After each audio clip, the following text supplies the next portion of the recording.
نحمدہ و نصلی علی رسول الکریم اما بعد فاعوذ باللہ من الشیطان الرجیم بسم اللہ الرحمن الرحیم۔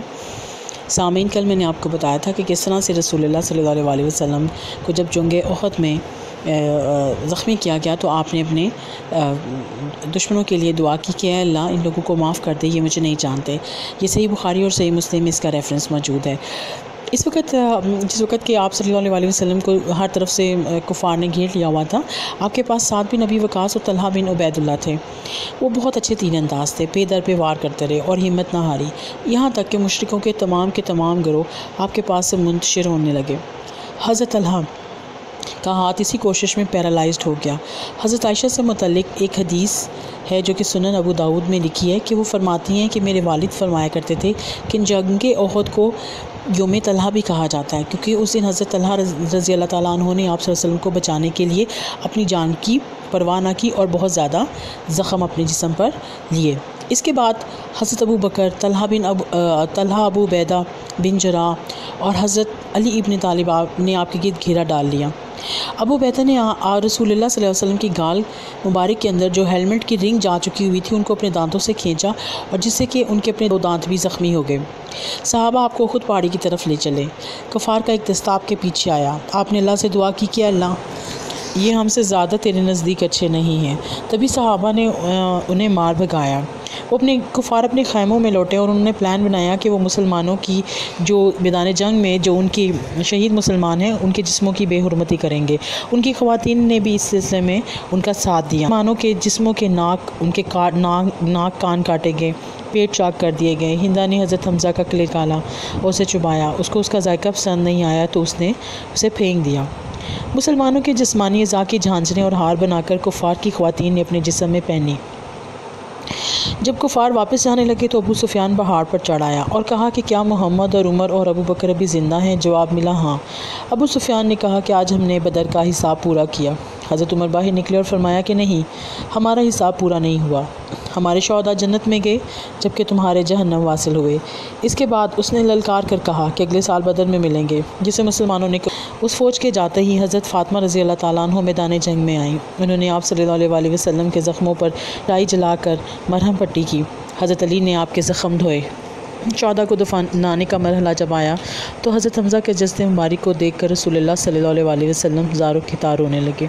حضرت ابن مسعود فرماتے ہیں کہ میں نے آپ کو اس سے پہلے کبھی اتنا زیادہ روتا ہوا نہیں دیکھا تھا۔ حضرت حمزہ کی شہادت پر نبی پاک صلی اللہ علیہ وسلم نے انہیں سید الشہداء کا لقب دیا۔ احد کے میدان میں شہداء کی اجتماعی تدفین ہوئی اور حضرت حمزہ کو علیحدہ کیا۔ آپ صلی اللہ علیہ وسلم واپس مدینہ آئے۔ اس رات ساری رات مسلمان باوجود تھکے ہونے کے مدینہ کے اندرونی اور بیرونی راستوں کا پہرا دیتے رہے اور رسول اللہ صلی اللہ علیہ وسلم نے بھی یہ ساری رات جاگ کر گزاری۔ اگلی صبح آپ نے اعلان کیا کہ وہ مکہ والوں کے حملے کے پیش نظر ایک دستہ مدینہ سے باہر لے کر جائیں گے، کیونکہ انہیں اس بات کا خدشہ تھا کہ مکہ والے دوبارہ واپس آئیں گے۔ آپ نے کچھ صحابہ کو ساتھ لیا اور مدینہ سے 8 کلومیٹر باہر حمر الاسد کے مقام پر پڑاؤ ڈالا۔ آپ کا یہ اندازہ بالکل درست ثابت ہوا۔ دوسری جانب کفار مکہ جب الرواحہ کے مقام پر رکے تو ان کے کچھ ساتھیوں نے انہیں دوبارہ غیرت دلائی اور کہا کہ ابھی تک تو ان کا مقصد ہی پورا نہیں ہوا، کیونکہ الحمدللہ رسول اللہ صلی اللہ علیہ وسلم تا حیات ہیں اور حضرت ابو بکر اور حضرت علی اور حضرت عمر فاروق بھی ابھی تک تا حیات ہیں۔ تو انہوں نے یہ فیصلہ کیا کہ وہ دوبارہ مدینہ جائیں گے، لیکن دوسرے کچھ لوگوں نے انہیں ابو سفیان کو ایسا کرنے سے روک دیا۔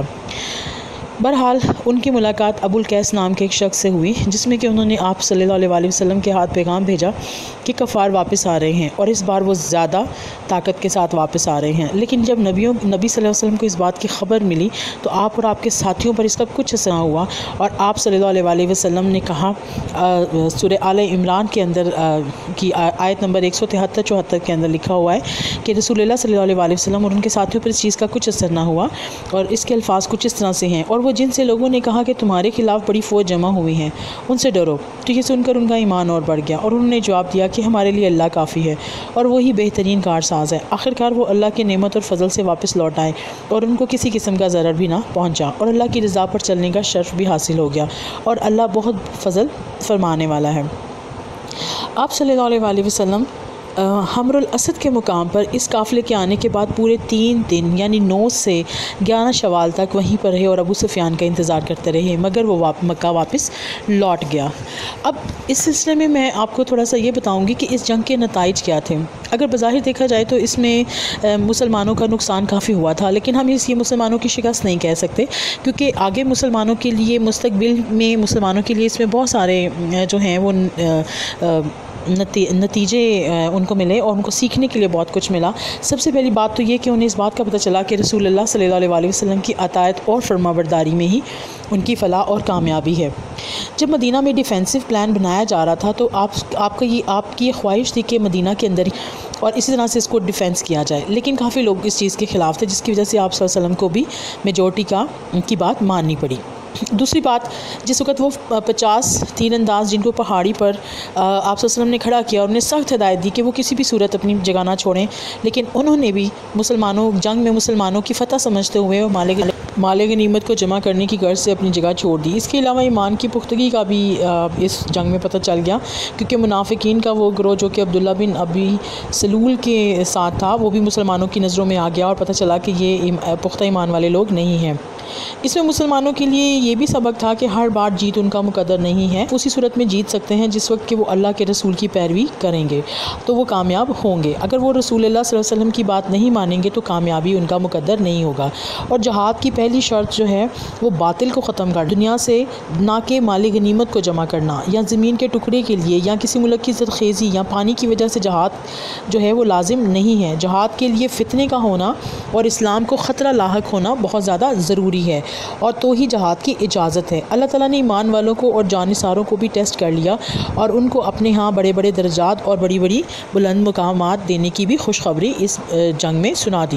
اس کے علاوہ رسول اللہ صلی اللہ علیہ وسلم کی شہادت کی جو گاڈ فاربڈ خبر جو آئی، اس سے بھی پتہ چلا کہ مسلمانوں کا اصل مقصد رسول اللہ صلی اللہ علیہ وسلم کے آئے ہوئے پیغام کو عام کرنا ہے، یعنی اگر ان کا وصال ہو جاتا ہے یا خدا نخواستہ وہ جنگ کے دوران انہیں کچھ ہو جاتا تو اس کا یہ مطلب نہیں کہ ہم اپنے مقاصد کو اللہ تعالیٰ کے دین کو چھوڑ دیں گے، بلکہ ہمیں اسی طریقے سے اپنے دین کو کنٹینیو رکھنا ہے، کیونکہ یہ رسول اللہ صلی اللہ علیہ وسلم کے بعد ان کے صحابہ پھر امت کی ذمہ داری ہے کہ وہ تمام اسلام کے جو پیغامات ہیں ان کو کنٹینیو رکھے اور انہیں تمام لوگوں تک پہنچا دیں۔